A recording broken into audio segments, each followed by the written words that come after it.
Hello everyone, welcome to Vanti classes. My name is Manjit Bhardwaj. तो बेटा आज हम क्या करने वाले हैं, बायोमोलिक्यूल का सेकंड वाला लेक्चर करने वाले हैं। तो फर्स्ट लेक्चर में आप लोगों ने क्या क्या किया था, किसी को याद है क्या? फर्स्ट लेक्चर में हमने क्या किया था भाई, बता सकता है कोई? ग्लूकोज के स्ट्रक्चर किए थे और सर सर आखिर में ग्लूकोज का साइक्लिक स्ट्रक्चर किया था। ग्लूकोज का साइक्लिक स्ट्रक्चर हावर्थ वाला और ग्लूकोज का ओपन चेन स्ट्रक्चर किया था, है ना। और ग्लूकोज के अंदर और क्या कुछ किया था बताया कोई?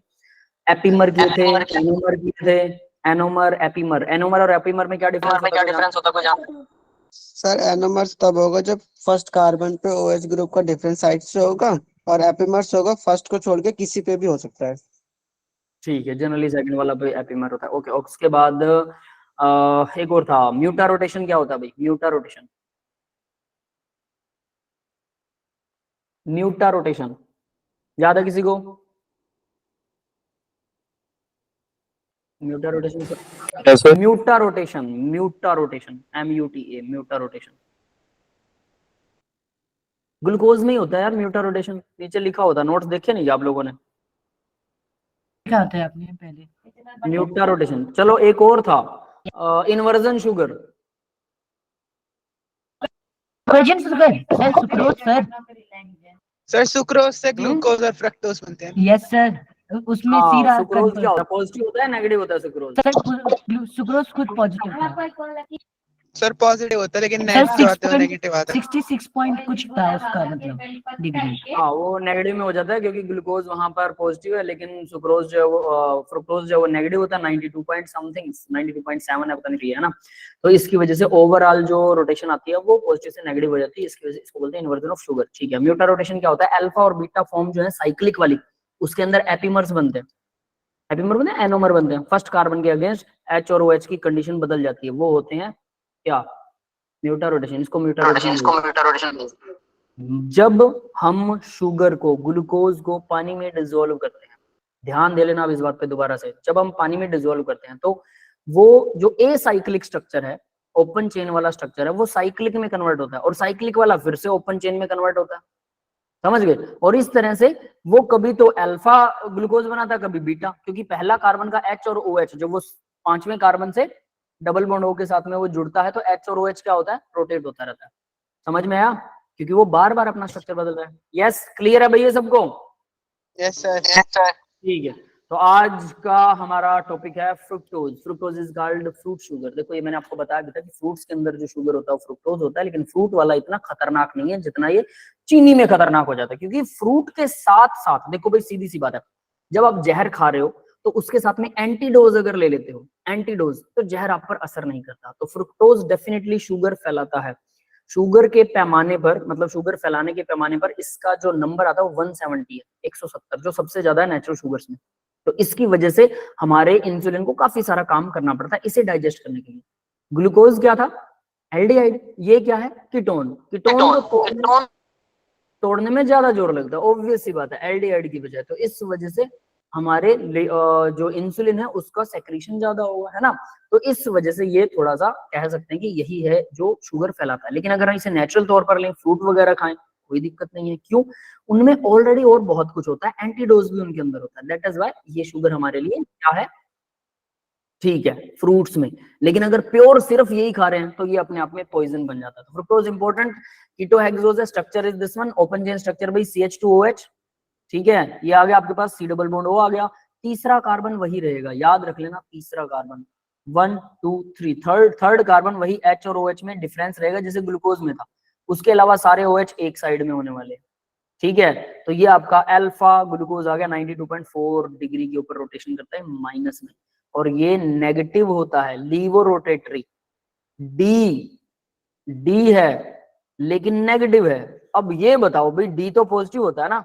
अब इसको आप लोग एक्सप्लेन करेंगे। डी पॉजिटिव ग्लूकोज, ये हमने पढ़ा है और यहाँ हम पढ़ रहे हैं। अरे तो बड़ा डी है ना, इसका तो पॉजिटिव नेगेटिव बड़ा डी है ना, ये पॉजिटिव नेगेटिव से क्या लेना देना, वो तो छोटे डी और छोटे पॉजिटिव एल है ना। नेगेटिव बताते हैं। नीचे वाले जो पैर हैं, नीचे वाले, वो ग्लिसरैल्डिहाइड के डी वाले से अगर मैच करते हैं, डी ग्लिसरैल्डिहाइड से अगर मैच करते हैं तो वो डी रहेगा। अगर वो H और OH इधर आ जाए ग्लिसरैल्डिहाइड में तो वो L हो जाएगा। ये तो सिर्फ ग्लिसरैल्डिहाइड के नीचे वाले पैरों को मिलाकर देखते हैं। लेकिन जो पॉजिटिव नेगेटिव है वो क्या होता है, प्लेन पोलराइज्ड लाइट डाली, ये लेफ्ट में रोटेट कर रहा है या राइट में, किस एंगल पर कर रहा है, एंगल इन्होंने दिखा रखा है, तो वो होता है पॉजिटिव या नेगेटिव। और पॉजिटिव नेगेटिव को ही बोलते हैं, पॉजिटिव मतलब छोटा डी, नेगेटिव मतलब छोटा एल। समझ में आया? तो देखो डी हमेशा पॉजिटिव होगा, ये मिथ यहाँ पर अब आपका टूट रहा है, डी नेगेटिव फ्रुक्टोज है हमारे पास। यस, क्लियर है बेटा सबको? Yes sir. D negative fructose है आपके पास में। और ये जो ये दो इधर लगे हो माइनस के साइन, ये क्या है, ये हाइफन है, इनका कोई मतलब नहीं है, कहीं आप इसको भी नेगेटिव समझ रहे हो, ये हाइफन है, only this negative will work.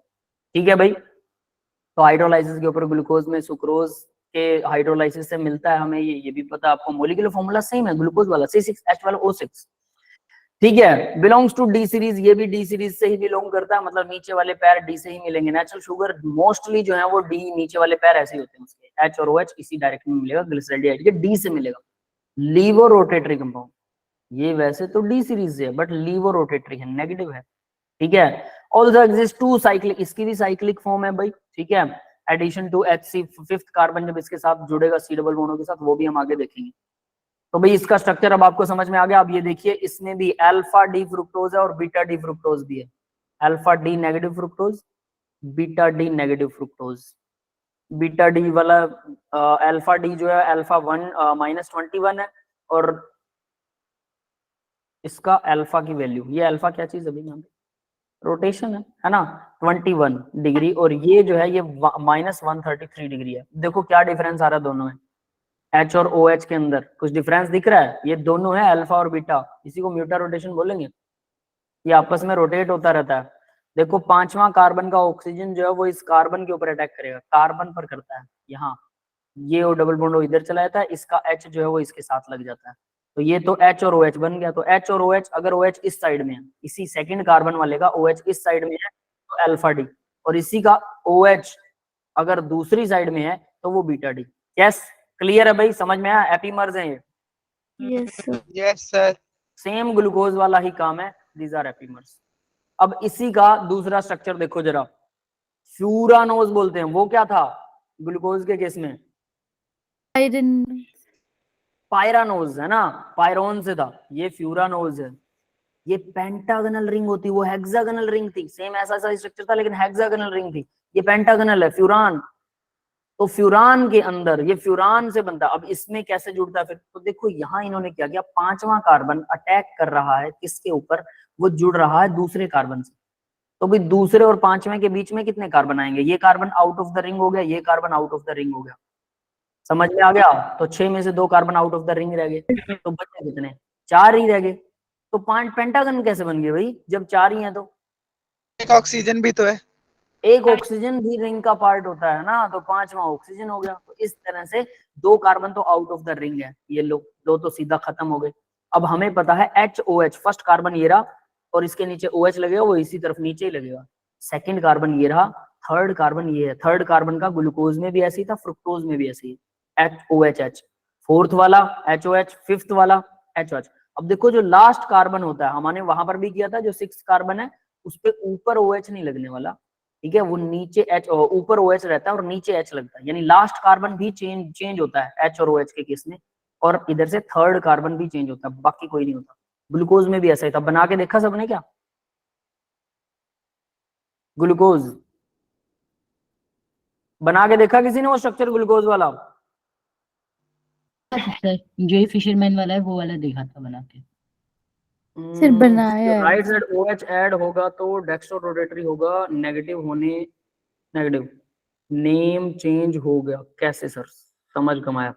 अच्छा देखो बेटा, वो राइट लेफ्ट का कोई चक्कर ही नहीं है, डी तो डी रहेगा। देखो डी का मतलब क्या है, पहले तो सुन लो, डी ग्लूकोज का मतलब, डी फ्रुक्टोज मतलब नीचे वाला ये वाला हिस्सा H और H ऐसा रहेगा। अगर ये OH इधर और H इधर आ जाता तो ये डी की जगह L हो जाएगा। ठीक है, ये बात क्लियर होगी बेटा? एकता बेटा, I am talking to you. पहली चीज, डी जो है वो H और OH की कंडीशन पर डिपेंड करता है, बड़ा डी और बड़ा L। H राइट साइड में है तो D, H लेफ्ट साइड में है, OH सॉरी राइट साइड में तो D, और लेफ्ट साइड में है। आप नेक्स्ट स्लाइड पर हैं? हाँ मैं नेक्स्ट पर हूँ, लेकिन उसी चीज को समझा रहा हूँ आपको। ये D और L का समझ में आया? पहले तो मुझे ये बताओ, चलो मैं प्रीवियस स्लाइड भी दिखा देता हूँ। डी और एल का समझ में आया आपको? अभी ये तो नहीं समझ आया में आ सर। गया। नहीं आया? देखो डी नहीं आया। ग्लिसरैल्ड, ठीक है, ग्लिसरैल्डिहाइड बनाते हैं CHO, इससे हम मैच करते हैं इसको OH H, यहाँ CH2OH। अब ये है डी ग्लिसरैल्डिहाइड, डी, यानी इसकी शक्ल से मैच करते हैं सबको। हमने एक इंसान की फोटो ले ली और सभी इंसानों को देख रहे हैं हम कि इसके कान इससे मिलते हैं, इसकी शक्ल, आंख, नाक सब छोटा बहुत, थोड़ा बहुत छोटा बड़ा होगा, है ना, नोज वगैरह, आंख वगैरह ये सब, लेकिन ओवरऑल इंसान इंसान से मिल रहा है तो वो इंसान हो गया। अगर वो बंदर से मिल रहा है ना, वो इंसान की नोज से बंदर की नोज तो नहीं मिलने वाली, आंखें और कान भी नहीं मिलने वाले, है ना। तो हम क्या करते हैं, हमने ग्लिसरैल्डिहाइड लिया, अगर किसी का नीचे वाला ये वाला हिस्सा किसी भी दूसरे शुगर से मिलता है तो वो डी शुगर होगा, डी ग्लिसरैल्डिहाइड वाला शुगर। और अगर CHO, अगर ये उल्टा हो जाता है, H और OH को बदला, बाकी कुछ नहीं बदला बेटा, ध्यान से देखना, H और OH बदला सिर्फ, अगर ये उल्टा हो गया तो ये बन गया L glyceraldehyde, this will become L glyceraldehyde. तो अगर किसी का हिस्सा इससे मिल रहा है तो वो L है, इससे मिल रहा है तो D है। तो यहाँ आपकी शुगर में देखो देखो H और OH, नीचे वाला पार्ट बिल्कुल सेम मिल रहा है, D से मिल रहा है तो इसलिए D है। हुआ क्लियर ये? यस सर, हो गया। ठीक है, डी और एल तो ऐसे देखते हैं, ग्लिसरैल्डिहाइड हमारे लिए एक रेफरेंस मॉलिक्यूल है, ठीक है। तो OH अगर इस साइड है तो D है, राइट साइड में OH है तो D, और अगर लेफ्ट साइड में OH है, नीचे सबसे नीचे वाला, ऊपर वाले मत देख लेना, तो लेफ्ट में है तो वो L हो जाएगा। तो ये तो हो गया D और L का।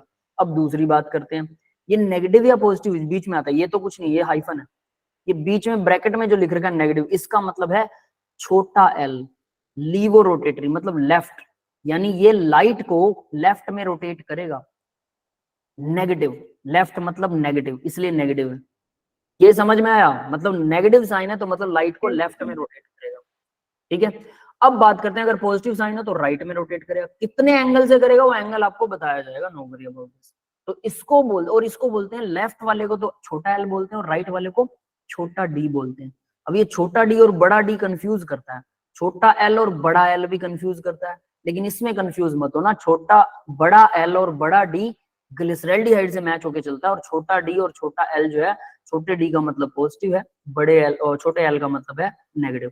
ये दोनों एक ही बात है, और पॉजिटिव का मतलब है राइट, राइट साइड में लाइट को मोड़ेगा और वो लेफ्ट साइड में राइट को मोड़ेगा, लाइट को रोटेट करेगा। क्लियर है भाई सबको? Yes sir. है ना, ठीक है। तो ये है उसका मेन पर्पस। तो यहाँ पर लाइट जो है वो नेगेटिव में, बीच में नेगेटिव लिखा है तो नीचे नेगेटिव साइन ही मिलेगा, यानी नेगेटिव में रोटेट कर रहा है मतलब लेफ्ट में रोटेट कर रहा है, तो यानी L है, ये लीवो रोटेटरी है। अब उसके बाद D लिखा हुआ है मतलब ग्लिसरैल्डिहाइड से मैच करो, इसे रोटेट मैच कर सकते हो, लेकिन ये छोटा L नेगेटिव है या पॉजिटिव है ये आप नहीं चेक कर सकते, ये लिखा हुआ रट्टा मारना पड़ेगा, नेगेटिव L पॉजिटिव छोटा D, ये चीजें तो आपको रट्टा मारनी पड़ेंगी किसी पर्टिकुलर मॉलिक्यूल के लिए, क्योंकि ये आप चेक नहीं कर सकते, ये सिर्फ एक्सपेरिमेंट से ही पता लगता है। यस, क्लियर है भाई सबको? तो यहाँ पर हम जो बात कर रहे हैं, जब ये रोटेशन, ये जब साइक्लिक बनाएगा इस तरफ, ठीक है, तो यहाँ जो OH लगेगा इस सर कार्बन के एक साथ, बार एपीमर्स के बारे में थोड़ा सा बता दो। एपीमर, ठीक है। देखो एपीमर क्या होते हैं, जैसे हमारे पास यही है CH2OH, तो मैंने यहाँ C डबल बॉन्ड O था, मैं इसी का स्ट्रक्चर बना लेता हूँ, आपको बहुत इजी रहेगा फिर, है ना, सिंपल स्ट्रक्चर बनाते हैं।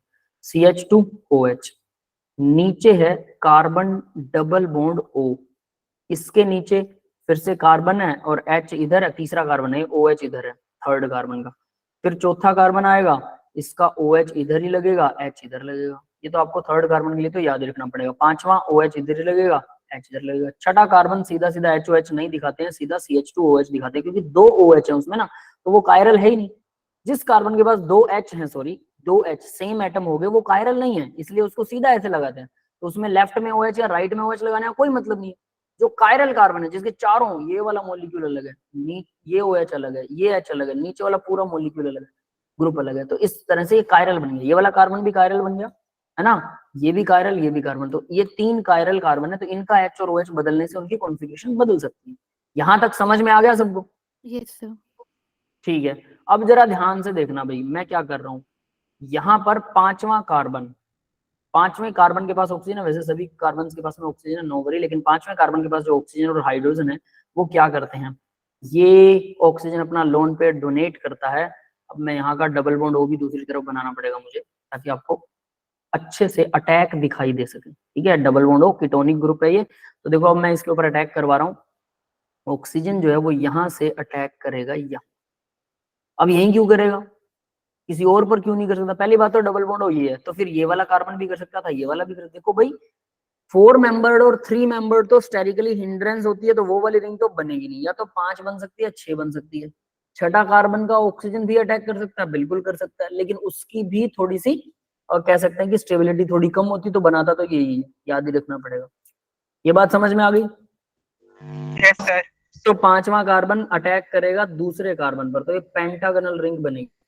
बीच में कार्बन तो 4 ही है, 1 2 3 4, ठीक है, तो ये ऑक्सीजन भी तो रिंग का पार्ट होगा, तो 5 बन गए टोटल। तो ये इस पे अटैक करता है, ये ऑक्सीजन डबल बॉन्ड हो, ये इधर आ जाता है। और देखो जब ऑक्सीजन अपना लोन पेयर देगा तो वो हाइड्रोजन से लोन पेयर वापस ले लेता है, तो ये H पॉजिटिव आयन फ्री हो गया, ये H पॉजिटिव आयन यहाँ पर आ जाएगा। ठीक है, तो हम चलो इसको भी बना देते हैं। अब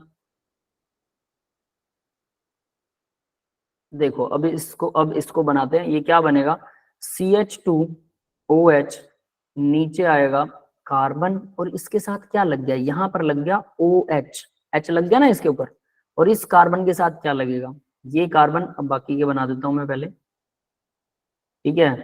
अपनी नोटबुक पर अभी बना के देखो, आपको बहुत आसानी से याद हो जाएगा, कुछ भी प्रॉब्लम नहीं आने वाली है। OH, ठीक है। फिर इसके बाद कौन सा, 1 2 3 4, ये 5वां कार्बन और ये छठा कार्बन CH2OH। 5वें कार्बन पर भी वही। अब देखो 5वें कार्बन का हमने ऑक्सीजन, ये ऑक्सीजन लिया था, मैं बीच में लिख रहा हूँ, ये वाला ऑक्सीजन अब बीच में आ गया, ठीक है। बीच में मतलब ताकि रिंग आपको थोड़ी ठीक सी नजर आए। इस ऑक्सीजन अपना लोन पेयर वापस ले लिया, किससे, हाइड्रोजन से, ये तो फ्री हो गया और हाइड्रोजन यहाँ लग गया। ये बात समझ में आ गई बेटा? यस ठीक है। अब देखो OH आया इस तरफ, अगर मैं इसी OH को, इस डबल बॉन्ड O को इधर लगा देता तो H यहाँ जुड़ता, तो OH इस तरफ भी तो आ सकता था, रिंग यहाँ पर ऐसे करके, और ये ऑक्सीजन दूसरी तरफ से ऐसे अटैक कर सकता था। यस, ये समझ में आया? Yes sir. Yes sir. तो जब सेकंड कार्बन का ये वाला कार्बन या फर्स्ट कार्बन को छोड़कर, फर्स्ट के अलावा जब H और OH की कॉन्फ़िगरेशन, मतलब ये रिंग जब बन रही है, तो ये रिंग इधर से भी बन सकती है, जो बना दी हमने, इधर से भी बन सकती है, ये भी बन जाती, दोनों तरफ से रिंग बनती सेम, लेकिन फिर OH की पोजीशन बदल जाती, बस एक ही चीज बदलती, OH की पोजीशन, ये यहाँ की बजाय ये इस तरफ जुड़ा होता, बाकी सब सेम रहता रिंग में, कोई दिक्कत नहीं। तो OH की पोजीशन बदल गई, तो यहाँ पर H और OH की पोजीशन यानी कॉन्फ़िगरेशन ही बदल रही है एक हिसाब से, है ना। तो अगर OH इस तरफ है तो वो अल्फा है, याद रखना, इस तरफ राइट साइड में तो अल्फा, अगर वो लेफ्ट में चला गया OH तो वो हो गया बीटा। तो ये अल्फा और बीटा फ्रुक्टोज बन गए, ग्लूकोज भी ऐसे बनते हैं। और अगर कोई कार्बन, ये देखना, these different C2 carbon so called C2 epimer, तो यानी कि सेकंड कार्बन से 2 आइसोमर्स बन रहे हैं, 2 अलग अलग कॉन्फ़िगरेशंस बन रही हैं स्पेशल सेकंड कार्बन से, सेकंड कार्बन के ऊपर H और OH अलग है उनका, ऐसे मॉलिक्यूल्स को बोलते हैं एपिमर्स। सेकंड थर्ड फोर्थ कोई भी हो, लेकिन पहला ना हो, पहले पर हो तो क्या बोलते हैं, एनोमर। पहले कार्बन में H और OH अलग हो, एनोमर, और सेकंड थर्ड में किसी में हो तो उनको एपिमर बोलते हैं। सिर्फ सेकंड कार्बन पे H और OH की पोजीशन अलग अलग है, इसलिए इसे अल्फा और बीटा फॉर्म बोलते हैं, और इसी को एनोमर भी बोलते हैं, ओ सॉरी एपिमर भी बोलते हैं। समझ में आ गया बेटा एपिमर क्या होते हैं? Yes sir. सबको क्लियर है? ठीक है, ठीक है, आगे बढ़ते हैं अब जरा। नेक्स्ट देखिए, तो भाई यहाँ तक अब आप इनको ना ग्लूकोज और फ्रुक्टोज को बना के जरूर देखना, एक ही बार में बन जाएंगे, बहुत आसानी से बन जाते हैं और दोबारा दिक्कत नहीं आती। तो देखो ये पेंटागोनल रिंग कैसी बनेगी, तो ये अब आपको समझ में आ रहा होगा। पहला कार्बन तो ऐसा कैसा छोड़ना है हमें, ये रहा CH2OH। फिर बाकी के कार्बन से रिंग बनेगी, तो ये देखो भाई लास्ट कार्बन भी ऐसा कैसा छोड़ना है, ये भी रिंग का पार्ट नहीं है, तो ये तो दोनों ऐसे कैसे लिख दो, ठीक है। अब उसके बाद में पहला कार्बन सबसे ऊपर आएगा, यानी H और OH, ये ठीक है पहला कार्बन। दूसरा ये रहा, पहला कार्बन तो ये है, इसका HOH देख ही नहीं रहे, दूसरा कार्बन है जो रिंग का पार्ट है, दूसरे में HOH सही है, तीसरे में उल्टा होता है, हमने उल्टा लगा रखा है, फोर्थ में भी सही है, पांचवें कार्बन में क्योंकि छठा कार्बन बाहर है, तो जब वो हमने ग्लूकोज में भी ऐसे किया था, छठे कार्बन को बाहर ही लिखाना और वो ऊपर ही दिखाना, वो नीचे नहीं दिखाना, क्योंकि यहाँ पर फिर स्टेरिकली हिंड्रेंस हो जाता है किसका, हमारी रिंग का। इस वजह से ये भी H और OH उल्टा लगेगा, तो H नीचे रह जाएगा, OH इसके साथ है ही नहीं, एक्चुअल में वो इस कार्बन के साथ आ जाएगा, ठीक है। तो ये भी अब आपको याद रखना कि छठा कार्बन और पहला कार्बन अलग रखो, और OH नीचे लगाने हैं, सिर्फ थर्ड कार्बन और पांचवें कार्बन को छोड़कर बाकी सारे OH नीचे लगेंगे। क्लियर है? यस ये बना अल्फा। अब बीटा में देखो, अगर देखें तो सेकंड कार्बन के अगेंस्ट, हमने बोला था ना वहां पे सेकंड कार्बन OH ऊपर होता है, वहां OH ऊपर चला गया सेकंड कार्बन के अगेंस्ट, तो ये बन गया beta D fructose negative. Fructose negative होता है डी के साथ, यानी लेफ्ट में वो रोटेट करेगा। हाँ भाई क्लियर है बेटा सबको? ये दोनों डायग्राम हावर्थ डायग्राम है, फ्यूरान से बना है, इसलिए इसे फ्यूरा फ्रुक्टा फ्यूरानोज बोलते हैं। फ्रुक्टा सर वो फ्यूरानोज। दूसरे वाले में जो बनाया है वो आपने, वो उसमें एक एच कम नहीं है वो आखिर में? एक H कम है कहाँ पर? मैंने सर ये जो वाला क्या? बनाया है, यस सर इसी में। इसमें H मैंने कम लगा दिया क्या? हाँ इधर कम लगा दिया, सर इधर लगेगा। लो भाई हो गए पूरे, ठीक है ठीक है, आगे बढ़ते हैं अब जरा। चलिए भाई नेक्स्ट, अब सुक्रोज की बात करते हैं, ठीक है। अब हम मोनोसैकेराइड्स में ग्लूकोज और फ्रुक्टोज है, ठीक है। इनका स्ट्रक्चर कीजिए और इनके बारे में रीड कीजिए, बस इतने में ही ये पूरा हो जाता है। इसके बाद इसके क्वेश्चंस करेंगे, सारा अपने आप आ जाएगा, नो वरी अबाउट दिस। अब बात करते हैं डाइसैकेराइड्स की। डाइसैकेराइड में सुक्रोज, सबसे पहले चीनी जो सब घरों में यूज होती है, जहर है वो व्हाइट कलर का व्हाइट जहर है ना। आपको पता है चीनी और नमक दोनों को ही लोग व्हाइट जहर के नाम से जानते यस सर पता है ना। क्या नाम से जान खतरनाक जहर कौन सा है इनमें से? व्हाइट पॉइजन है ना, व्हाइट पॉइजन बोलते हैं बेटा इनको। दोनों ही खतरनाक है। कम से कम चीनी खाइए, कम से कम नमक खाइए। नमक खाने के लिए एक और बोला गया है कि हो सके तो ब्लैक नमक खाइए, और ब्लैक नमक भी कम खाइए, क्योंकि हम सारा दिन बैठे रहते हैं, बीपी हाई रहता है नमक से, है ना। जिनका बीपी लो है उनके लिए वरदान है नमक, व्हाइट नमक वो वरदान है उनके लिए। फुल खाओ, दबा के खाओ, है ना।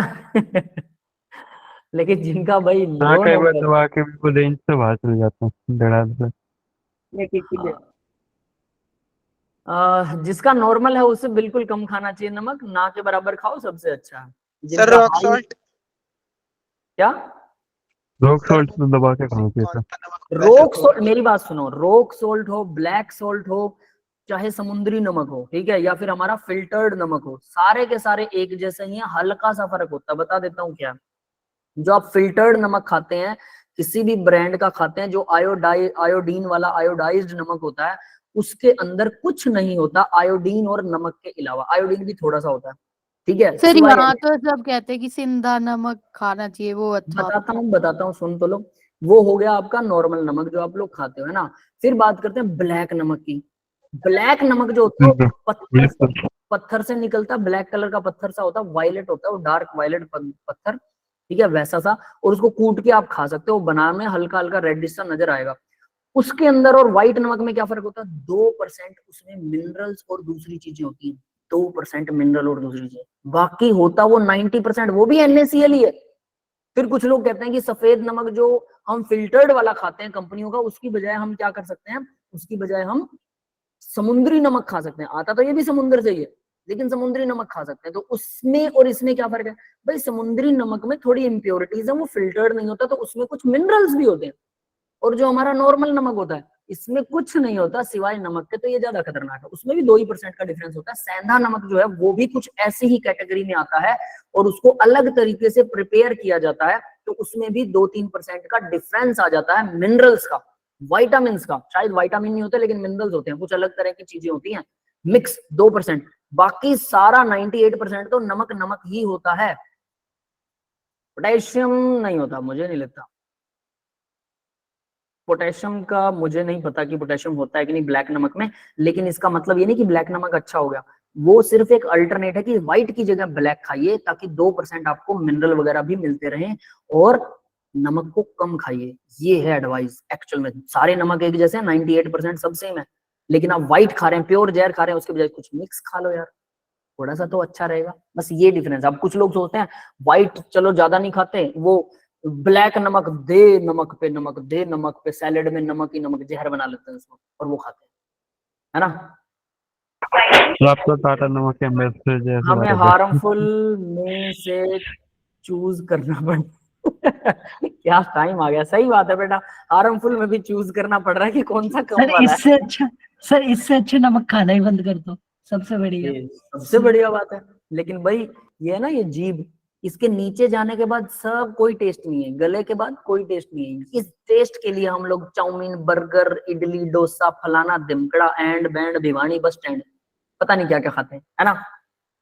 सोच लीजिए। सर वैसे मुझे बोलना नहीं चाहिए सर, क्योंकि सिर्फ इस जीभ के स्वाद के लिए सोचो।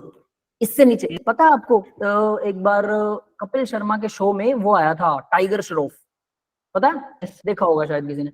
उसके अंदर उससे पूछ लिया किसी ने कि आप क्या खाते हो, कहता है यार मैं सब उबली हुई चीजें खाता हूँ, बेसवाद की, उबले हुए आलू खाने, उबले हुए अंडे खाने, उबली हुई मछली खाने, उसमें नमक भी नहीं डालना। उसकी बॉडी अच्छी है ना, वो 6 पैक बना के बैठा है, वैसा कुछ।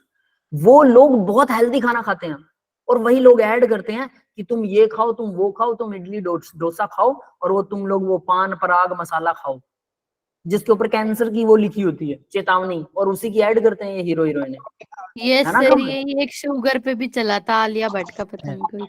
तो सोचिए जरा, चीजें चीजें पसंद है, चलो अच्छी बात है बेटा, नमक सबको, इसलिए तो कह रहा हूँ ये सवाल यहाँ तक है, इसके नीचे कुछ नहीं है। हमें यहाँ पर लगता है कि कुछ है, ठीक है। चलो भाई अब आगे बढ़ते हैं, तो आपको समझ में आ गया होगा कि ये चीजें नहीं खानी चाहिए, नेचुरल चीजें बेस्ट एवर है, बेस्ट एवर, ध्यान रख लेना। सर एक बार आपने पहले भी नमक के ऊपर कुछ पूरा चला, तो मैं घर में अपनी मम्मी को बता रहा कि मम्मी नमक मत डाला करो, मेरी मम्मी करे खाना छोड़ दे। सर अरे मैं सही ऐसा नहीं बात कह रहा, है, बोलने की देखो, बात है, क्या ही कहते हैं अब। व्हाट आई एम सेइंग, देखो मैं ये नहीं कह रहा कि नमक खाना छोड़ दो, सब्जी में नमक ठीक है यार, चलेगा। आप सैलेड खाते हो, सैलेड में नमक मत डालिए, वहां पर काम चल सकता है। Why you are adding the salt, more salt. दही खा रहे हो, दही में बिना नमक की दही खाइए, मैं बिना नमक की दही खाता हूँ, दही में नमक नहीं डालता मैं, सर सैलेड में कभी नमक नहीं डालता मैं इस चीज का केयर रखता हूँ। तो सब्जी में नमक है ठीक है, लेकिन आप बर्गर, डोसे ये जो खाते हैं ना बाहर के, इनमें तो ठूस ठूस के नमक और पता नहीं क्या क्या अड़ंगे होते हैं, पता नहीं क्या क्या सिस्टम होता है, नमक और आर्टिफिशियल शुगर तक होती है, और तली हुई चीजें हैं, डाइजेस्ट भी नहीं होती, कोलेस्ट्रॉल भी फैलाती है, ये तो सबसे ज्यादा कचरा है, इसको छोड़ो सबसे पहले। उसके बाद घर में एक्स्ट्रा नमक मत ऐड करो, सब्जी में स्वादानुसार, नमक हमेशा स्वाद अनुसार ही चलता है, ऐड नहीं करना, बस खत्म, जरूरत ही नहीं है बाकी परहेज करने की, समझ गए ना। लेकिन जो लोग ज्यादा, मैंने देखा सैलेड के अंदर ना नमक डाला हुआ और नमक डालते हैं, और डालते हैं, ये बहुत गलत है, आप नमक डालो ही मत सैलेड में। लोग वो खाते हैं क्या बोलते हैं, फ्रूट वगैरह, उस पर भी नमक छिड़क के खाते हैं, वो भी गलत है, 100% गलत। दही में तो नमक डालना ही नहीं चाहिए, चीनी डाल सकते हो, नमक मत डालिए, नमक से हेल्दी बैक्टीरिया भी डेड हो जाते हैं दही में, ज्यादा नमक, चीनी डाल के खाइए, वो हेल्दी है ना। लेकिन हम लोग उल्टा करते हैं, हमें चीनी अच्छी नहीं लगेगी दही में, आदत बना लो, mindset, everything is mindset. जो आपको बॉडी बॉडी दिखा के और आप लोगों को ऐड करके और आपसे पैसा छीन रहे ना आपकी जेब से, वो लोग खुद ऐसी चीजें नहीं खाते। कमाल तो ये है, देखो हमें खाने को कहते हैं। चलिए अभी आगे बढ़ते हैं। सुक्रोज, तो अब आपको सुक्रोज का चीनी का पता है, वाटर मिलाओ इसके अंदर, ग्लूकोज बनेगा प्लस सुक्रोज। अब आपको पता है दोनों का फॉर्मूला सेम होता है, ग्लूकोज और फ्रुक्टोज का, C6H12O6, ये फॉर्मूला गलत लिख रहा है, C6H12O6, अभी दोनों का सेम फॉर्मूला है। और तो यहाँ पर D positive glucose, D negative fructose, fructose D negative होता है, D पर भी नेगेटिव हो सकता है। अब आगे बढ़ते हैं बेटा, दोनों के दोनों, तो ये कैसा होता है भाई, ये इसका स्ट्रक्चर है ना, उसका स्ट्रक्चर देखो, ये है आपका ग्लूकोज, अल्फा डी ग्लूकोज और बीटा डी फ्रुक्टोज। अब ग्लूकोज की तो अल्फा फॉर्म और फ्रुक्टोज की बीटा फॉर्म होती है, फ्रुक्टोज की बीटा डी फॉर्म होती है, जो दोनों आपस में मिलते हैं। और देखो क्या था यहाँ पर, क्या था, बीटा वाले में ऊपर OH था, याद है, अभी स्ट्रक्चर किया था, यस सर। और अल्फा डी ग्लूकोज में नीचे OH था, पहले में HOH है ना, और उसमें ऊपर था। तो ऊपर और नीचे वाले दोनों, ये नीचे वाला OH, ये ऊपर वाला, ये दोनों वाटर रिप्लेस करेंगे, हम माइनस हो जाएगा वाटर, और दोनों के बीच में सिर्फ ऑक्सीजन बच जाएगी, ओनली ऑक्सीजन विल रिमेन। और इसी को बोलते हैं ग्लाइकोसिडिक लिंकेज। भाई किसी बच्चे ने मुझसे कई दिन पहले ग्लाइकोसिडिक लिंकेज पूछा था कि सर वो बताना लास्ट में क्लास करो, बच्चा फिर रहा भी नहीं क्लास के लास्ट में, कौन था वो? अजय। सर मैं था। अभी समझ में आया बेटा ग्लाइकोसिडिक लिंकेज क्या है? अजय समझ में आ गया बेटा? ठीक है, ओके। तो यहाँ पर ग्लाइकोसिडिक लिंकेज कुछ नहीं है, पानी निकालो यहाँ से, 2 OH के मॉलिक्यूल्स हैं, दोनों में से वाटर रिप्लेस होगा और हमारे पास क्या बच जाएगा, ऑक्सीजन बच जाएगा। और ये ऑक्सीजन का जोड़ जो है, इसी को बोलते हैं glycosidic linkage. It is important term, glycosidic linkage बहुत जगह पर आगे हम यूज करने वाले हैं, so be careful about that. अब देखो भी glycoside formation, sucrose is a non reducing sugar. अब ये एक इंपॉर्टेंट पार्ट हो रहा है, ये नॉन रिड्यूसिंग है। क्यों? हमने रिड्यूसिंग और नॉन रिड्यूसिंग के अंदर कुछ किया था, किसी को याद है कि ये नॉन रिड्यूसिंग क्यों है?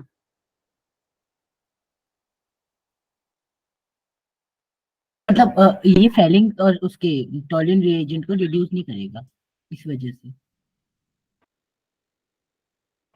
हाँ सही है, और सर लेकिन फ्री एल्डिहाइड कीटोनिक ग्रुप भी नहीं होता। हाँ इसके अंदर एल्डिहाइड कीटोनिक ग्रुप फ्री नहीं। रोहित ने राइट आंसर लिखा है। तो फ्री एल्डिहाइड कीटोनिक ग्रुप का मतलब क्या है आपको मेरे को ये बताएगा? ये देखो, ये ध्यान रखना, ये जहां पर ग्लाइकोसिडिक लिंकेज है दोनों कार्बन में, उस कार्बन से जस्ट नेक्स्ट पे ऑक्सीजन है, उस कार्बन से जस्ट नेक्स्ट पर ऑक्सीजन है, इसलिए ये फ्री नहीं है। This oxygen is already bonded with another glycosidic bond, तो ये फ्री नहीं होती है, इसलिए ये नॉन रिड्यूसिंग है, इसे रिड्यूस नहीं किया जा सकता। अब जिसमें रिड्यूसिंग शुगर आएगा उसमें मैं आपको यही चीज दिखाऊंगा, इसको याद रख लेना। दिस एंड जो ऑक्सीजन इसके साथ जुड़ा हुआ है उसी के साथ ग्लाइकोसिडिक लिंकेज जुड़ी हुई है। ये समझ में आया भाई सबको? Yes sir. बहुत ध्यान से याद रख लेना, इसमें बहुत सारे बच्चे बहुत सारी गड़बड़े करते हैं, रिड्यूसिंग नॉन रिड्यूसिंग उनको समझ में नहीं आता है, तो ये जरूर याद रखना। अमन बोल रहा है मैंने कहीं पढ़ा था बनाना को छोड़कर बाकी सभी फ्रूट नमक के साथ खाने चाहिए। बिल्कुल गलत पढ़ा था, पढ़ाई गलत पढ़ी आपने अमन। ठीक है, कोई भी फ्रूट नमक के साथ नहीं खाना चाहिए, बिल्कुल भी नहीं खाना चाहिए। देखो ऐसा होता है, हम लोग सिर्फ टेस्ट के लिए ऐसा करते हैं कि अमरूद है, अमरूद बहुत ज्यादा मीठा नहीं है, थोड़ा सा बकबका सा स्वाद में थोड़ा कच्चा रह गया, तो हम उसको नमक लगा के खाते हैं, वो थोड़ा टेस्टी बन जाता है ना। एप्पल को नमक लगा के खाते हैं, तो एप्पल रोज खाओगे तो आपका मन भर जाएगा, उसका स्वाद अलग होना लग जाएगा। 10 दिन में एक दिन एप्पल मिलेगा तो डेफिनेट सी बात है बहुत दिल से खाओगे, और कैसा भी हो बहुत अच्छे से खाओगे। हम जब छोटे थे, तो छोटे बच्चे थे, तो हमारे घर में इतनी गुंजाइश नहीं थी, तो मेरे मम्मी जब 1 महीने का राशन लेके आते थे बाजार से इकट्ठा घर पर, उस दिन एक मतलब जो भी बाजार में सबसे सस्ता फ्रूट होता था वो मेरे मम्मी उस दिन लेके आते थे। मतलब महीने में हम 1 दिन खाते थे फ्रूट, तो हमारे लिए तो फ्रूट मतलब बहुत प्रीशियस अमाउंट की चीज होती थी भाई। और जब हम खाते थे तो हमें कच्चा पक्का कुछ महसूस नहीं होता था कि ये कच्चा है या पक्का है, क्योंकि पहली बार खा रहे हैं 1 महीने बाद। तो वो जो चीज है ना, जब आप डेली खाते हो ना तो वो मन भर जाता है, और जब मन भर जाता है ना चीजों से, जैसे डेली आलू की सब्जी खाओगे मन भर जाएगा, तो उसके अंदर कुछ पनीर डाल दो कि आज आलू पनीर, वो अच्छा लगेगा। ऐसे ही हम नमक छिड़कते हैं ताकि हम उसे खा सकें। भाई ये सिर्फ स्वाद के लिए किया जाता है, नमक जरूरी नहीं है। समझ में आ गया होगा अब आपको, है ना? नमक तो बिल्कुल भी जरूरी नहीं किसी भी चीज में, ये याद रख लेना। हाँ, जिसका बीपी लो रहता है ना उसके लिए नमक वरदान है, तो ठूस ठूस के खाए। लेकिन ये जो बोल रहा था, यस क्या सर, ये जो बोल रहा था कि बनाना के अलावा सब में खाना चाहिए, लेकिन जो सिर्फ बनाना खाता है उसे क्यों सर खाना इसमें चाहिए? मैं कह रहा लिखा हूँ भी है खाना है कि बनाना के उसने अलावा दूसरे सब में पढ़ाई खाना तो गलत चाहिए। पढ़ी है मैं बेटा। सोच रहा था जो सिर्फ बनाना खाता है उसे, तो उसको बनाना मतलब नमक नहीं खाना चाहिए? अरे मैं कहता हूँ किसी भी फ्रूट के साथ अच्छा नहीं, वो गलत पढ़ा है अमन ने, कहीं गलत पढ़ लिया होगा गलती से। और देखो सिर्फ इतना नहीं है, यूट्यूब पर भी कई बहुत सारी इन्फॉर्मेशन गलत दी जाती हैं, बहुत सारी बातें हैं गलत बता दी जाती हैं, बट मैनिपुलेशन में वो बहुत अच्छी लगती है बताने में, और ये ऐसे ऐसे होता होगा, पक्का होता होगा। इसका मैं एक एग्जांपल देता हूँ आपको कि गलत चीजें कैसे पहुंचती हैं। मैं 10th क्लास में पढ़ता था, हमने 10th तक की बायोलॉजी पढ़ी थी, तो बहुत ज्यादा अकल तो थी नहीं, है ना। तो 10th में हमने पढ़ा कि भाई फूड कैसे जाता है हमारी बॉडी में, फूड कहाँ से आता है? ब्लड, ब्लड लेके जाता है ना फूड, है ना। तो ऑब्वियस है, अब इतना तो समझ में आ गया कि ब्लड लेके जाता है फूड को, ब्लड के अंदर डिसोल्व होता है, हर एक सेल तक पहुंचता है ब्लड के थ्रू।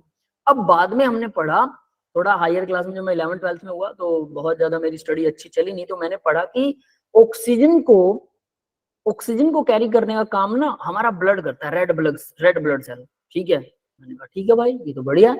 तो मुझे लगा कि ऑक्सीजन के अंदर न्यूक्लियस नहीं होता, एक हमारी रेड ब्लड सेल जो होती है तो जो ऑक्सीजन को कैरी करती है, उस रेड ब्लड सेल में न्यूक्लियस नहीं होता, वो 121 दिन में मर जाती है। जिस दिन जन्म लेती है, नई बनती है, तो हमारी नई रेड ब्लड सेल बनती रहती है, इसलिए कहते हैं कि ब्लड डोनेट कर दो, कोई दिक्कत नहीं, अच्छा होता है हेल्थ के लिए।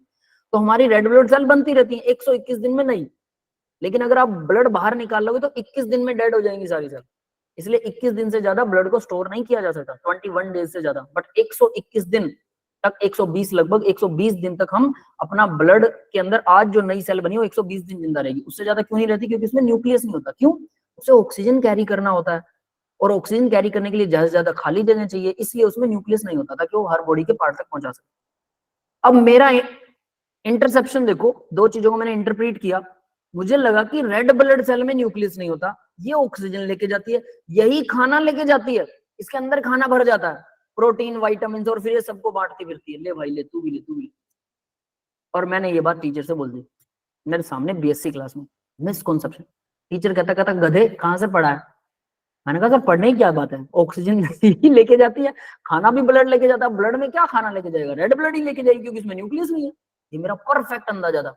ऐसा ही यूट्यूबर भी कई बार डीप चीजों को नहीं पढ़ते हैं और वो अपनी तरफ से अंदाजा लगाते हैं, जो परफेक्ट फिट नजर आता है नॉन साइंटिफिक बंदों को, इसकी वजह से हम मैनिपुलेटेड हो जाते हैं, बहुत सारी चीजें हम गलत इंटरप्रेट कर लेते हैं। समझ में आ गया होगा? रेड ब्लड सेल खाना नहीं लेके जाती, ओनली ऑक्सीजन लेके जाती है। तो ब्लड में खाना कैसे जाता है? ब्लड में खाना लिक्विड फॉर्म में घुल जाता है, खून में घुला हुआ होता है, प्रोटीन, विटामिन, मिनरल सब खून में घुलकर और आगे निकलते रहते हैं। येलो कलर का होता है वो, हल्का हल्का प्रोटीन्स क्योंकि येलो कलर के होते हैं, वो सीरम कहलाता है। सीरम, उसको सीरम बोलते हैं, जिसके अंदर ये सारी चीजें होती है, ब्लड में वो भरा रहता है हमेशा। क्लियर है? यस। ब्लड डेड होकर, रेड ब्लड सेल डेड होकर स्प्लीन में जाती है। स्प्लीन होता है मुर्दा घर होता है रेड ब्लड सेल का, स्प्लीन में। स्प्लीन उसको प्रोसेस करता है, वापस बॉडी में नहीं बन जाती है, स्प्लीन में जाती हूँ। हमारे स्टमक के नीचे स्प्लीन होता है, उसके नीचे पैंक्रियाज होता है, पहले पैंक्रियाज होता है फिर स्प्लीन होता है। रेड ब्लड से, और रेड ब्लड का डेड हाउस। क्लियर है रोहित बेटा? भाई Yes. ये ध्यान रख लेना, ठीक है? तो भाई ये है वो कहानी। तो इस तरह से आप भी गलत इंटरप्रेट कर सकते हो कुछ चीजों को। यूट्यूबर भी ऐसा करते हैं, जिनको जो साइंस डीपली नहीं पढ़ते हैं या पढ़ते भी हैं, उनसे भी गलती हो सकती है। मैं तो साइंस पढ़ रहा था ना, बट मुझसे भी बायोलॉजी में गलती हुई। फिर मेरे टीचर ने मेरे को अच्छी चीज सुनाई, दो चार गधे उल्लू, कहाँ से आया तू, कौन सी किताब पढ़ी, दिखा मुझे, बहुत सारे रेफरेंस मांगे। तो उसके बाद मैं चुप हो गया, मैं कहा सर मुझे नहीं पता। फिर उन्होंने फिर बताया कि ऐसे होता है ना, ऐसा होता है भाई, रियलिटी है। हम कई बार गलत इंटरप्रेट कर लेते हैं। चलिए तो आगे बढ़ते हैं भाई। तो ये अब आपको पता लग गया होगा। अब इसके अंदर अगर मैं पानी मिला दूं, इसमें अगर पानी मिला दिया तो इन दोनों को OH मिल जाएगा और ये दोनों टूट जाएंगे, एक फ्रुक्टोज और एक ग्लूकोज, अल्फा डी ग्लूकोज और बीटा डी फ्रुक्टोज मिलेगी। याद रखना, बीटा डी फ्रुक्टोज मिलती है, अल्फा डी नहीं मिलती, और ग्लूकोज अल्फा डी मिलती। तो हाइड्रोलाइसिस के बाद में अब देखो क्या होता है, याद है म्यूटा रोटेशन भाई, इनवर्ट शुगर, सॉरी ये रहा इनवर्ट शुगर लिखा हुआ। हाइड्रोलाइसिस के बाद में पॉजिटिव से नेगेटिव कैसे हो जाता है, वो डेक्स्ट्रो पॉजिटिव, लिवो नेगेटिव, तो product named as invert sugar, sign of rotation change हो जाता है। ये हम कर चुके हैं, पता है सबको? ठीक है सर पहली रिएक्शन ये था। ये डायग्राम ये सिर्फ, अब देखो वो तो था सुक्रोज, अब है माल्टोज। माल्टोज क्या होता है भाई? ये भी डाइसैकेराइड है। दो चीजें जब इसको हाइड्रोलाइज करते हैं तो दो अलग अलग चीजें मिलती हैं। यहाँ पर OH OH जोड़ दो दोनों के साथ, तो ये क्या होते हैं? अल्फा डी ग्लूकोज और अल्फा डी ग्लूकोज, दोनों अल्फा डी। तो OH क्या है? अल्फा में नीचे होता है, यहाँ भी OH नीचे है, दोनों का OH OH मिला, वाटर रिप्लेस हुआ, ऑक्सीजन के साथ दोनों जुड़ गए। यहाँ पर कार्बन नहीं है, दिस इज नॉट कार्बन। ये याद रख लेना कि इस कॉर्नर को कहीं आप कार्बन समझ लो, जनरली हम ऐसा ही करते हैं, बट यहाँ पर कार्बन नहीं है। आप इसे स्ट्रेट लाइन में ऐसे जोड़ सकते हो, कोई दिक्कत नहीं है।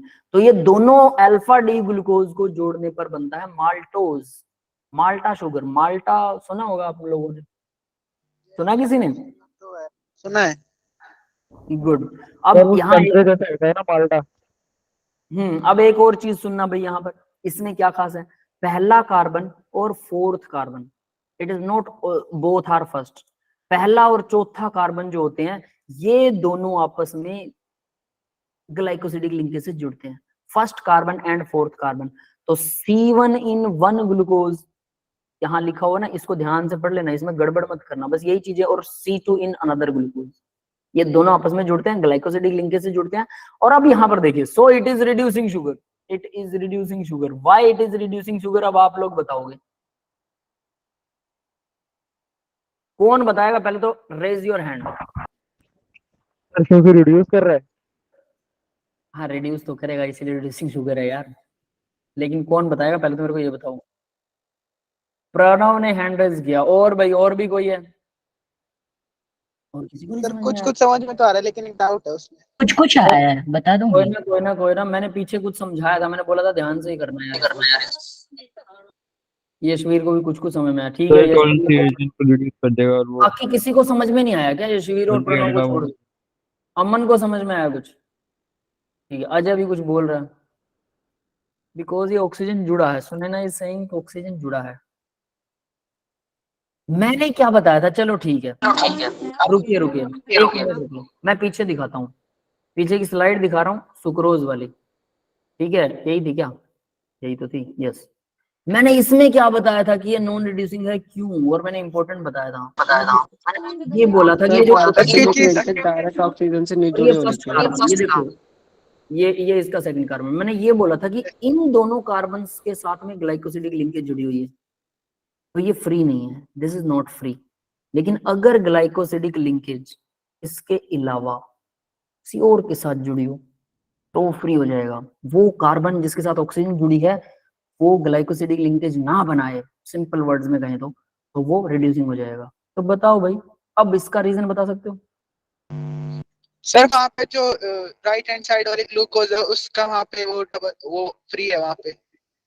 वो फर्स्ट कार्बन देखो ये फर्स्ट या सेकंड कोई भी कार्बन हो, देखो ये जो ऑक्सीजन है इसके साथ में ये जो कार्बन लगा हुआ है ये फ्री है, ये ग्लाइकोसिडिक लिंकेज में ऐड नहीं है।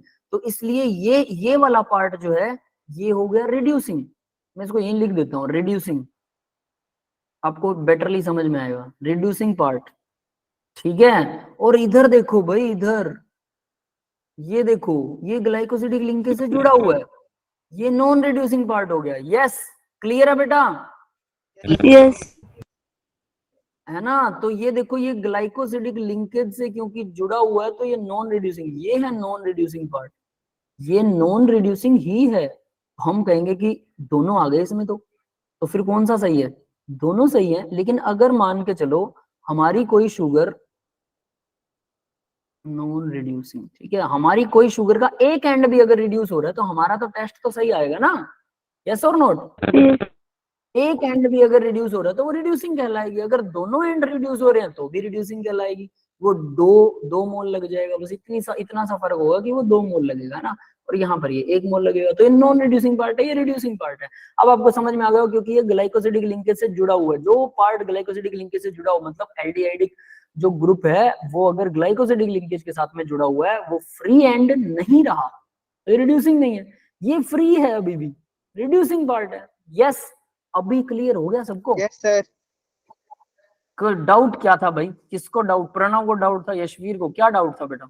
सर मैं तो वही सोच रहा था कि मतलब जितना समझ में आया ना स्टेटमेंट से, तो ये सोच रहा था कि जैसे जुड़ेगा कैसे जाओ यार, वो पहले टॉलरेंट रिएजेंट को फैलिंग रिएजेंट को वो करेगी, रिड्यूस करेगी, पर कैसे पता लगेगा कि रिड्यूस करेगी? प्रॉब्लम तो यही है ना, शक्ल देख के तो पता जोड़ लगना के चाहिए देख ना, रहा था सर, मतलब शक्ल देख के पता लगना चाहिए ना कि रिड्यूस करेगी। मैंने यहाँ पे वो शक्ल देख के बता दिया आपको। अब समझ में आया क्या कि जो ग्लाइकोसिडिक यस सर, आ गई। लिंकेज से लिंक रख रहा है वो वाला कार्बन के साथ अगर ऑक्सीजन जुड़ा है तो डेफिनेटली वो नॉन रिड्यूसिंग है। अगर वो उससे लिंक नहीं रख रहा तो वो रिड्यूसिंग पार्ट है। तो एक भी रिड्यूसिंग मिल गया तो रिड्यूसिंग शुगर ही होगा, क्योंकि उसमें 1 मोल यूज होगा। अगर दोनों रिड्यूसिंग हो तो 2 मोल यूज हो जाएगा बस, लेकिन होगा तो रिड्यूसिंग ही। ठीक है भाई? Yes sir. चलो, माल्टोज आपको पता लग गया, माल्टा शुगर। अब लैक्टोज, दूध के अंदर गैलेक्टोज होता है, लैक्टोज होता है, लैक्टोज होता है, मिल्क शुगर भी बोलते हैं इसको ना। लैक्टोज होते हैं सर। ये भी रिड्यूसिंग शुगर है। तो इसमें सबसे पहले तो मेरे को रिड्यूसिंग शुगर निकाल के दिखाओ कहाँ है। सर वो beta D glucose right hand side sir वाला दूसरा वाला एंड बीटा डी ग्लूकोज का जो ये दूसरा वाला वाला एंड है। देखिए, ये वाला राइट साइड में ये है ना, ये है, ये रिड्यूसिंग है। ये वाला तो बाइंडेड है। अब देखो, इन्होंने पहले तो देखो क्या बनाया था, ऐसे करके चौरस सा डब्बा ऑक्सीजन ऐसे बना दिया था। अभी ये लोग ऐसे देखो स्टाइल सा मार रहे हैं ऐसे करके, ऐसे, है ना। आप ऐसा स्टाइल भी लगा सकते हैं, सीधा ऑक्सीजन भी जोड़ सकते हैं। तो देखो भी हुआ क्या, पहला कार्बन इसका और चौथा कार्बन इसका। तो यहाँ पर क्या होता है, फोर्थ कार्बन तो H और OH बिल्कुल सही है ना, बीटा के अंदर भी ये होता है। लेकिन फर्स्ट कार्बन में OH और H होता है बीटा डी ग्लूकोज में। यस, फोर्थ कार्बन में ऊपर OH है, नीचे H है, ये पता है ना। फोर्थ कार्बन में ऊपर OH होता है, तो ऊपर वाला OH और इधर नीचे वाला OH, तो इसलिए इन्होंने ऐसे ऐसे गिरा, तिरछा बनाया। समझ में आया ये स्टाइल क्यों मार रहे हैं? क्लियर है सबको? ग्लूकोज और फ्रुक्टोज के ना दोनों स्ट्रक्चर रट्टा मार लो, उन पे ही सारा लेसन बेस्ड है सब कुछ। अल्फा डी, बीटा डी, जो भी है, एपिमर, बस वही था ऊपर वाला। ये तो सब आसान है, बाकी की सारी चीजें, ठीक है। और एक बार बना लोगे तो बिल्कुल सभी आसान लगेगा। नेक्स्ट देखो, तो ये बीटा डी ग्लूकोज से जुड़कर मिलता है अभी, और रिड्यूसिंग पार्ट होता है इसके अंदर बीटा डी ग्लूकोज, दोनों बीटा डी ग्लूकोज से मिलते हैं। लैक्टोज है, मिल्क के अंदर पाया जाता है, C1 और C4 कार्बन होंगे जो गैलेक्टोज, और वो है क्या ऊपर तो गैलेक्टोज लिख रहा है, linkage between the galactose and glucose. भाई देखना जरा, दोनों सेम मॉलिक्यूल है क्या? वहाँ ग्लूकोज ही लिखना चाहिए था, वो गैलेक्टिस गलती से लिख गया होगा। तभी मैं देख, ठीक है, ये ग्लूकोज ही, ठीक है। आगे बढ़ते हैं, तो लैक्टोज हो गया। अब बात करते हैं भाई पॉलीसेक्राइड्स की। पॉलीसेक्राइड में स्टार्च और सेलुलोज आते हैं, ठीक है। स्टार्च और सेलुलोज में कोई फर्क नहीं है। आज मैं आपको बड़ी बढ़िया बात बताने वाला हूं, और अगर आप लोग उसमें कामयाब रहे, अगर आप लोग उसमें कामयाब रहे, उस बात को याद रखने में कामयाब रहे, और उसके ऊपर कुछ रिसर्च कर लेते हैं बढ़िया वाली, तो आपको मुझे रोटी कमाने की जरूरत ही नहीं है। नीड नोट, घास खाओ काम चलाओ। आज ऐसा बात बताने वाला हूँ, हम जानवरों की तरह घास को पचा सकेंगे। दोनों में ग्लूकोज होता है, स्टार्च भी ग्लूकोज से मिलकर बना है, सेलुलोज भी ग्लूकोज से पर मिलकर बना है। रोमन्स की तरह ना, रूमन रूमिनेंट्स की तरह। नहीं नहीं नहीं, हाँ वो पता है मुझे, ह्यूमन एनिमल्स होते हैं जिनके अंदर वो बैक्टीरिया पाया जाता है अंदर, जो सेलुलोज को तोड़ सकता है। हमारी जो आंतें हैं, आंतड़ियां हैं, इंटेस्टाइन्स, उसके अंदर वो बैक्टीरिया नहीं होता, जिसकी वजह से हम सेलुलोज को नहीं तोड़ सकते, हम घास नहीं खा सकते, हम लकड़ी नहीं खा सकते। सारी बातें सही हैं, लेकिन वो क्या चीज है ऐसी जो हम तोड़ नहीं पाते हैं, और स्टार्च में क्या है जो हम तोड़ पाते हैं, जबकि दोनों का फॉर्मूला सेम है? ध्यान से देखिएगा, वही हम पढ़ने वाले हैं। तो देखो भाई, स्टार्च क्या होता है? स्टार्च दो तरह की चीजों से मिलकर बना होता है, ठीक है। 15 से 20% स्टार्च जो है, ठीक है, वो होता है एमाइलोज का, एमाइलोज 15 से 20%। और इसके अंदर, उस चेन के अंदर, अनब्रांच लॉन्ग चेन के अंदर 200 से हजार अल्फा डी ग्लूकोज की यूनिट्स होती है, C1 C4 ग्लाइकोसिडिक लिंकेज। बस इतना याद रखना। तो देखो, ये C1 है, ये C4 है, दोनों के HOH नीचे हैं, तो इसलिए नीचे वाला दिखा रखा है इसने, अल्फा लिंकेज, इसको बोला गया अल्फा लिंकेज, क्योंकि अल्फा डी ग्लूकोज है, ग्लाइकोसिडिक लिंकेज ही है ये, अल्फा उल्फा कुछ नहीं है इसमें, ठीक है। अब आगे देखते हैं, यहां पर भी वही है। ऐसे अगर ये चेन जुड़ती जाए, बहुत सारी चेन्स आगे जुड़ रही हैं, बहुत सारी, कितनी हो सकती है? 200 से 1000। वही ग्लूकोज का मॉलिक्यूल बना रखा है, कुछ नहीं कर रखा, 200 से 1000 यूनिट आपस में एक लंबी चेन बना ले, उसको बोलते हैं एमाइलोज। एमाइलोज का पता लग गया सबको, what is amylose? Yes sir. Yes, sir. ठीक है, अब एमाइलोज हो चुका है भाई। अब बात करते हैं एमाइलोपेक्टिन की। एमाइलोपेक्टिन क्या है? उसमें कुछ नहीं होता, बस ये जो लिंकेज है ना, ये गड़बड़ हो जाती है, 6th कार्बन और 1st कार्बन के बीच में हो जाएगी, बस, ठीक है, वो एमाइलोपेक्टिन होगा। आगे दिखाता हूँ, ठीक है। तो यहां तक आपको समझ में, 1st और 6th कार्बन में होती है वो glycosidic linkage. Branched, branching 1st to 6th carbon, ठीक है, और इसको बोलते हैं एमाइलोपेक्टिन। तो यहाँ एमाइलोपेक्टिन के अंदर 1st to 6। अब देखो भाई, हॉट वाटर में सोल्यूबल होता है ये, और वो क्या होता है? Insoluble in hot water. मतलब कुछ ग्लूकोज घुल जाए, और 80 से 85% स्टार्च का यही होता है एमाइलोपेक्टिन। क्लियर है सबको? 1st और Yes, 6th sir. कार्बन की, यानी कि Yes, sir. ये वाला जो 1st कार्बन है और ऊपर वाला ये जो 6th कार्बन है, इनके बीच में बॉन्ड, मतलब ये तो होगा ही होगा, स्ट्रेट चेन, दोनों से मिलकर क्या बनता है? हमारा सेलुलोज बनता है और स्टार्च बनता है। तो देखो, ये एक चेन है समझ लो एमाइलोज की, और ये भी एक चेन एमाइलोज की है, और दोनों चेन के बीच में आपस में जुड़ गई अल्फा लिंकेज से, ब्रांच एट C5, ठीक है, C6 है, सॉरी। तो C6 का OH था, और एक इसका H और OH था, दोनों का OH वाटर रिप्लेस हो जाएगा, और क्या बन गया? इनके बीच में एक ग्लाइकोसिडिक लिंकेज बन गई 1st कार्बन और 6th कार्बन के बीच में। यस, क्लियर है बेटा? Yes Yes, sir. sir. इसको ये क्रॉस में होगी, पहले देखो 1st और 4th में बन रही है, ये तो हो गया एमाइलोज, और 1st और 6th के बीच में बने उसको बोलेंगे एमाइलोपेक्टिन। तो देखो भाई, एमाइलोज की चेन अलग मिलेंगी, कितनी होंगी वो, ठीक है, उसमें 200 से 2000 मॉलिक्यूल्स होंगे, और एमाइलोपेक्टिन की चेन, इस तरह की चेनें अलग मिलेंगी, और ये जो दोनों चेनें मिक्स होकर जब बनाती है, उसी को बोलते हैं starch, that is starch. Clear है सबको? Yes sir. Well, sir, amylose and 1 and 6 carbon के बीच जब ग्लाइकोसिडिक लिंकेज होता है तो उसे बोलते हैं स्टार्च। हाँ, एमाइलोज भी होगा उसमें, और एमाइलोपेक्टिन भी होगा। एमाइलोपेक्टिन का स्ट्रक्चर आपकी स्क्रीन के सामने है, इसमें क्रॉस लिंकेज होती है, और एमाइलोज का स्ट्रक्चर ये रहा, इसके अंदर क्या है, स्ट्रेट चेन में फर्स्ट और फोर्थ कार्बन लिंकेज बनाएंगे, दोनों अल्फा डी ग्लूकोज ही है। क्लियर है? Yes. और इसमें एमाइलोपेक्टिन 80 से 85% होता है बेटा। एमाइलोपेक्टिन जिसका नाम बड़ा उसका अमाउंट भी बड़ा, ऐसे याद रख सकते हैं। एमाइलोपेक्टिन एमाइलोज से 80 से 85% होता है, that is 80 to 85% amylopectin in starch. Is this clear to everyone? Yes sir. ठीक है, बस ये स्ट्रक्चर याद रखने, सीधी सी बात है, इनकी थ्योरी बहुत आसान है, बहुत ही आसान। अब बात करते हैं ग्लाइकोजन की। ग्लाइकोजन क्या होते हैं भैया? हमारी बॉडी के अंदर ना, हमारी बॉडी में जमा होते हैं, animal body in glycogen store होता है भाई। कार्बोहाइड्रेट जब स्टोर होता है एमाइलोज ग्लाइकोजन की फॉर्म में होता है, मतलब ग्लूकोज जब हमारी बॉडी में स्टोर होता है उसको ग्लाइकोजन बोलते हैं, ग्लूकोज। ठीक है, अब देखो, यानी हम कुल मिला के तो क्या खा रहे हैं, स्टार्च खा रहे हैं, कार्बोहाइड्रेट के अंदर ग्लूकोज खा रहे हैं, फ्रुक्टोज खा रहे हैं, सुक्रोज खा रहे हैं, जितने भी फ्रूट है इन सब में ये ग्लूकोज होता है, तो इन्हें कुल मिला के हम ग्लूकोज ही खा रहे हैं। लेकिन ग्लूकोज के साथ कुछ कुछ और चीजें भी फ्रूट्स में और प्लांट्स में और उनकी जड़ों में, इधर उधर ग्रेन में भी कार्बोहाइड्रेट होते हैं, जो हम गेहूं की रोटी खाते हैं। कुल मिला के हम खा तो ग्लूकोज ही रहे हैं, बट ग्लूकोज के साथ विटामिन, मिनरल्स, वो भी बहुत कुछ होता है इसके अंदर, रोटी में सिर्फ ग्लूकोज नहीं, लेकिन एक बहुत बड़ा पार्ट ग्लूकोज का होता है। चावल में बहुत सारा स्टार्च होता है, इस वजह से कहते हैं अगर किसी को मोटा होना है तो चावल ज्यादा खाइए, है ना। कुछ लोग हमारे यूपी साइड में और बिहार साइड में तो चावल डेली सुबह शाम दोपहर तीनों टाइम नहीं चावल सर। खाते हैं लोग। नहीं खाते? अरे खाते हैं, मेरे कुछ दोस्त यार, जी, चावल और मैं भी छोटी बिहार से मछली, ही हूँ सर। सर खाते हैं, छोटी छोटी मछली के साथ चावल, अचार के साथ चावल, अच्छा लगता है है ना। और हरियाणा वाले जो हैं, हरियाणा वाले, हमारी साइड वाले, वो लोग रोटी ज्यादा खाते हैं, चावल बहुत कम खाते हैं, सर खाते ही चावल नहीं कम है। पसंद करते हैं। गेहूं की रोटी। और सुनिए, राजस्थान वाले जो है वो बाजरे की रोटी ज्यादा खाते हैं, पंजाब के अंदर सर वो तो हरियाणा वाले भी खाते ही हैं। लेकिन कम, उनके मुकाबले कम। डिफरेंस है परसेंटेज में। हरियाणा वाले क्या चावल नहीं खाते? खाते हैं, बट परसेंटेज कम है, समझ गए।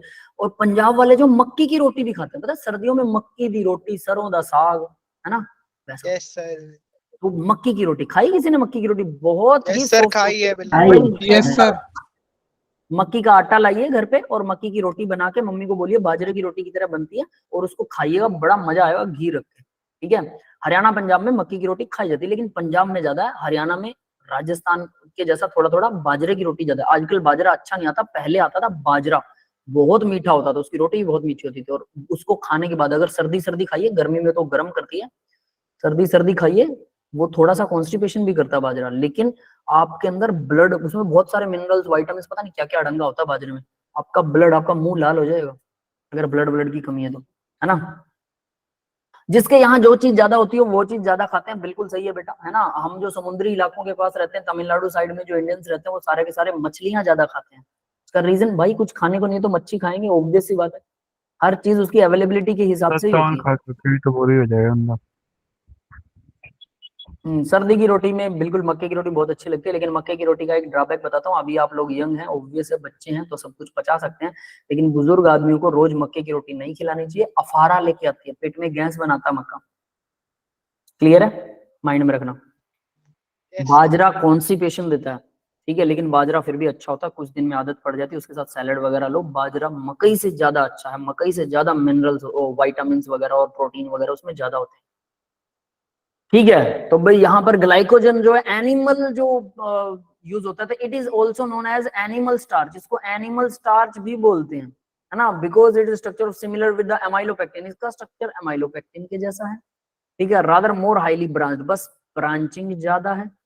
ठीक है, ये लीवर में प्रेजेंट होता है, मसल में प्रेजेंट होता है, ब्रेन में भी प्रेजेंट होता है। आपके दिमाग में ग्लाइकोजन भरा पड़ा, देख लो, मतलब निरा ग्लूकोज ही भरा पड़ा है दिमाग में। लोग कहते हैं दिमाग खाली होता है ना, कईयों को बोलते हैं ना, टीचर्स बोलते हैं अबे गधे तेरा दिमाग खाली है क्या, है ना। तो ऑब्वियस सी बात है कि वो दिमाग खाली नहीं है, उसके अंदर ये ज्यादा भरा पड़ा है ना, वो शुगर ज्यादा भरा पड़ा है, चीनी। अब देखो कमाल की बात है यार, एक चीज सर सोचने वाली चींटियां हो बात है, जाएंगी। अगर रीजनिंग करें तो दिमाग में निरी चीनी भरी पड़ी है, लेकिन लोगों की सोच फिर भी निरी गोबर जैसी है, ये देखा होगा आपने, है ना। लोग सोचते गलत नहीं, और इतनी चीनी भरी पड़ी फिर भी गलत सोचते हैं यार, कैसे लोग हैं ना। चलिए, तो यहाँ से अब आपको पता लगा होगा हमारी बॉडी में भरा क्या हुआ ना। लेकिन चीनी को भी गंदे पानी में रख दो तो वो गंदी ही होता है, सही है, वो काम की नहीं ये उसकी रहेगी। मिठास थोड़ा खत्म होगी यार, पढ़ी नहीं क्या कोलिगेटिव प्रॉपर्टी? मिठास तो खत्म नहीं होगी, लेकिन पीने लायक नहीं रहेगी ना सर। आप तो अगर कोलिगेटिव चीनी को- प्रॉपर्टी पे आ गए यार कि सर मीठ नमक डालो चाहे चीनी डालो, लेकिन देखो बॉइलिंग पॉइंट तो उतना ही बढ़ेगा, है ना? ये सही है, ऐसे थोड़ा होता है। मिठास तो मिठास है यार, नमक की जगह चीनी थोड़ा खाई जा सकती है ना? केमिकल बना लो प्रॉपर्टी फिर गंदे मेरी- पानी में रहने की वजह से गंदी तो हो मेरी गई बात ना। सुनो सुनो, काजू कतली नमक की बना लो फिर, कोलिगेटिव प्रॉपर्टी कह जी, सोल्यूशन में तो वही असर करेगी। नमक की काजू कतली, है ना? घर पे बनाना, हलवे में भी चीनी की जगह पे नमक डाल लिया करो फुल, चीज तो एक ही है। खैर मजाक कर रहा हूँ, वो बात ठीक है आपकी।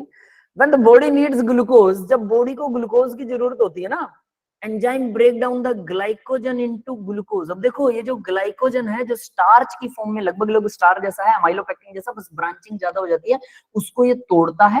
यानी हमारे दिमाग में सारा ग्लूकोज भरा पड़ा है, सारी चीनी पूरी बॉडी में भी, लीवर में भी, दिमाग में भी, मसल्स में भी। वो कहता है ना मेरे में ताकत है, तेरे में कुछ नहीं भाई, चीनी भरी पड़ी है। सर और आप कह रहे थे चीनी मत खाओ। देखो मैंने कहा डायरेक्ट चीनी मत खाओ, आप गलत ले रहे हो, इंटरप्रीट गलत कर रहे हो बेटा। What I am saying, antidote, जहर लो, वो जहर नहीं होगा अगर एंटीडोज साथ में है तो। सिर्फ जहर ले रहे हो, वो गलत हुआ ना, समझ गए? क्योंकि सिर्फ चीनी हमारे दिमाग में भर जाएगी, वो तो गलत है। चीनी के साथ हमें उसे ब्रेक डाउन करने के लिए एंजाइम चाहिए, प्रोटीन्स चाहिए, वाइटामिन चाहिए, जो ऑर्डर देगा। ऑर्डर कौन देगा कि इसको तोड़ना है, अभी मुझे जरूरत है? कौन ऑर्डर देगा? डीएनए देगा। डीएनए कहां से बना? डीऑक्सीराइबोन्यूक्लिक एसिड, अभी आगे पढ़ेंगे। डीऑक्सीराइबोन्यूक्लिक एसिड में क्या होता है? Nitrogen base. नाइट्रोजन बेस मतलब प्रोटीन। भाई प्रोटीन ही तो कंट्रोल कर रहा है। अगर आप प्रोटीन नहीं खाओगे, सिर्फ चीनी भर लोगे, हो गया दिमाग मोटा। टीचर कह रहे इसका दिमाग मोटा है, इसमें सिर्फ चीनी भरी है, इसमें प्रोटीन नहीं है, प्रोटीन कम है, प्रोटीन ज्यादा खाइए, बादाम खाइए, है ना, दिमाग बढ़ेगा। क्लियर है? Yes sir. दिमाग में मिठास होने से कुछ नहीं होता, मिठास मुंह में रखनी चाहिए ताकि अपने पास रहे। भाई मुंह में भी नहीं, दिल में होनी चाहिए, दिल मीठा होना चाहिए, बाकी सब सही है ना?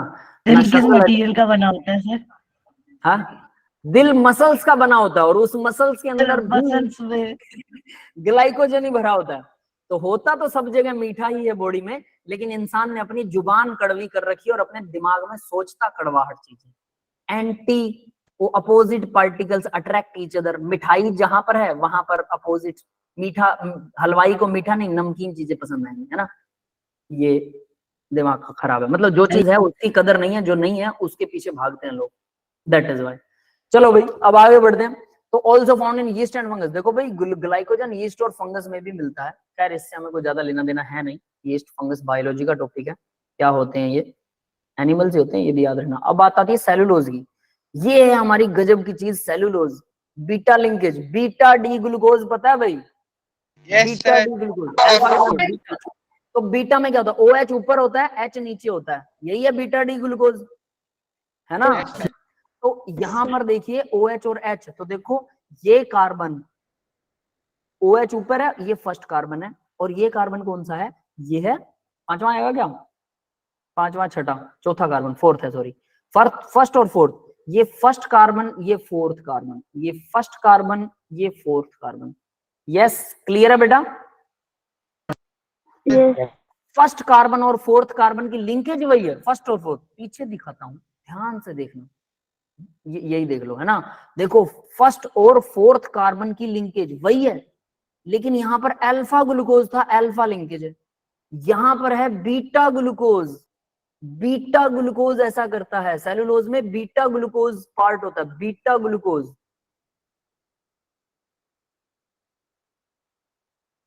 ग्लूकोज बीटा डी ग्लूकोज होता है सेलुलोज के अंदर। तो बीटा ग्लूकोज क्या करता है? वो 1,4 लिंकेज बनाएगा।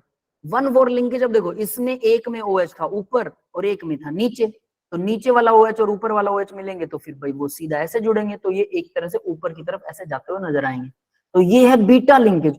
ये वो बीटा ग्लाइकोसिडिक लिंकेज, ये वो लिंकेज है जो घास में मिलती है, लकड़ी में मिलती है, पेज में मिलती है, पेज बुक के पेज भी लकड़ी से मिलकर बने हुए हैं, सब में यही होता है। यानी ये चीनी है, वही ग्लूकोज है, सेम टू सेम, बस बीटा डी ग्लूकोज है।